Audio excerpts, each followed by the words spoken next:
के ऊपर जब खतरा आता है आवाज नहीं उठाता है विधानसभा में। हमारे नाम की जो नौकरी आती है उसके ऊपर आवाज नहीं उठाता है, गूंगा बन करके कचौरी समोसे खा करके चला आता है।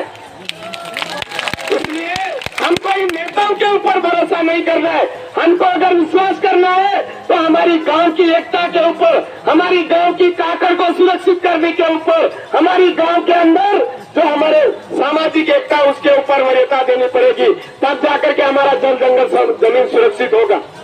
आज हंसदेव के अंदर हमारे जंगल काटा जा रहा है, 5,000 पुलिसकर्मी वहां तैनात करके वहां जबरदस्ती जंगल काटा जा रहा है। कोई नेता बोल नहीं रहा है, क्यों बोलेगा? उसके जेब में पैसे चले जाते। अगर वो बोल जाए तो आगे टिकट नहीं मिलता है।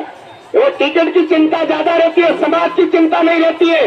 व्यक्ति जो समाज का होता है वो सर्टिफिकेट लगा करके विधानसभा और लोकसभा में जाता है, किसी सरकारी सेवा में जाता है, लेकिन वो लोग जिस सर्टिफिकेट को लगा करके विधानसभा लोकसभा में जाते उस समाज की सुरक्षा करने के लिए कभी नहीं बोलते।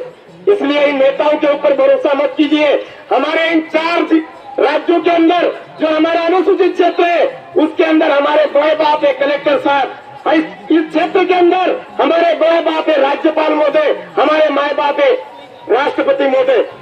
तो ज्ञापन के माध्यम से कलेक्टर साहब को पकड़िए, ज्ञापन के माध्यम से राज्यपाल महोदय को पकड़िए, ज्ञापन के माध्यम से राष्ट्रपति महोदय को लेटर लिखिए, अनुसूचित जनजाति आयोग को लेटर लिखिए। इन नेताओं की पुतली पकड़ना छोड़िए, ये बात मैं आपसे कहने आया हूँ। और खास करके उन नेताओं की जो ऊपर से पूंजीपति लोगों की पार्टियों से टिकट लेकर के आते, ऐसे लोगों को हमारे क्षेत्र से बाहर करना पड़ेगा। हमारे गांव के गणेशी को वरीयता देनी पड़ेगी, हमारा समाज सुरक्षित हो जाएगा।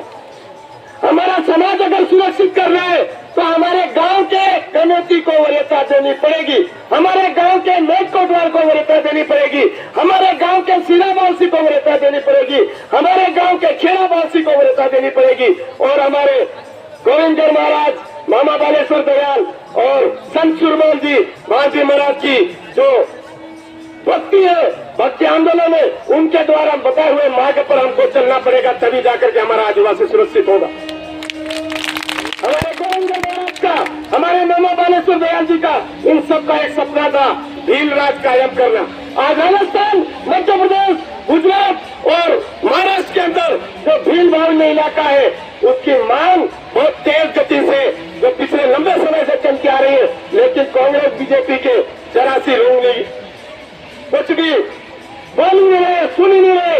हम सबको अपने अपने गांव की ग्राम सभा को मजबूत करके बुलंद तरीके से आवाज बुलंद करनी होगी और बोलना होगा। हमारे अनुसूचित क्षेत्र के अंदर आर्टिकल 5 और 6 के तहत जो भी हमारे इस इलाके में नुकसान पहुंचा रहा है उनको बाहर करना पड़ेगा। जो भाइयों, हमारे यहाँ अंग्रेजी शराब नुकसान पहुंचा रहा है कि नहीं पहुंचा रहा है? किसी कांग्रेस बीजेपी के नेता ने कभी ये बोला कि अनुसूचित क्षेत्र के अंदर अंग्रेजी शराब बाहर होनी चाहिए, ये बोला क्या?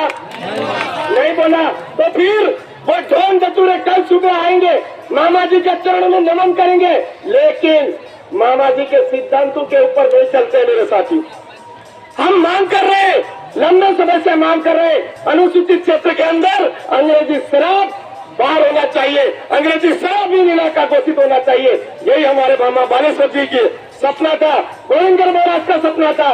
इन्होंने बोला था हमारा ये दक्षिणी राजस्थान, हमारा मध्य प्रदेश, हमारा ये इलाका है, इस इलाके में शराब विहीन इलाका घोषित होना चाहिए।